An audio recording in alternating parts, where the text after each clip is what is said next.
आहे आणि त्यांनी एवढी सगळी मॅनेजमेंट केली हे पाहून आम्हाला खूप आनंद झाला. त्यांचं सगळं परफेक्ट काम आहे हे याच्यावरून सिद्ध झालं.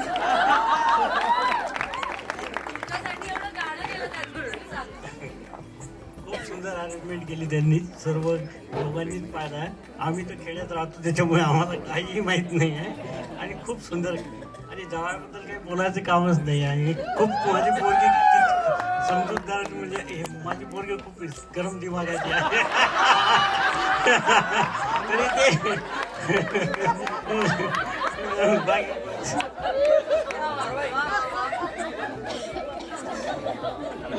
आता ऍक्च्युअली काय झालंय, तुम्ही आता म्हणालात मुलगी गरम दिमागाची आहे, ती मला म्हणते शांत हो शांत हो, तू शांत हो, तू माझ्याकडे बघ, मी शांत आहे की नाही, तू शांत हो.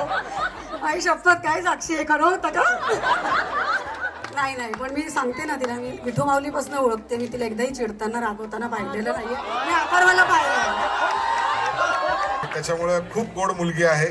अथर्वबद्दल तर काय सांगायचं, म्हणजे तो गोड आहेच आहे, पण ते दुधात साखर म्हणल्यासारखी दोघांची जोडी आहे. आणि आम्हाला साक्षीच्या आईबाबांसारखे व्याही मिळाले याच्याबद्दल पण खूप आनंद वाटतो. दुसरी गोष्ट, आपण सगळे जण आलात, मी 2 शब्द जास्त बोलतो कारण मी माईक घेत नाही, पण घेतला तर सोडवत नाही मला. नाही तू म्हणे बसू नका, पण काय मुलगा अँकर होता, त्याच्यामुळे तो इतका अँकरिंग चांगला करतो, पण मलाही बोलायची भरपूर सवय आहे, त्याच्यामुळे मी कितीही बोलू शकतो. तर तुम्ही सर्वजण इथे उपस्थित आहात, सगळेजण आलात आमच्या निमंत्रणाला मान देऊन, त्याबद्दल मी कर्वे आणि महाजन दोन्ही परिवारांतर्फे आपले हार्दिक स्वागत करतो आणि आपले सगळ्यांचे धन्यवाद करतो. Thank you very much.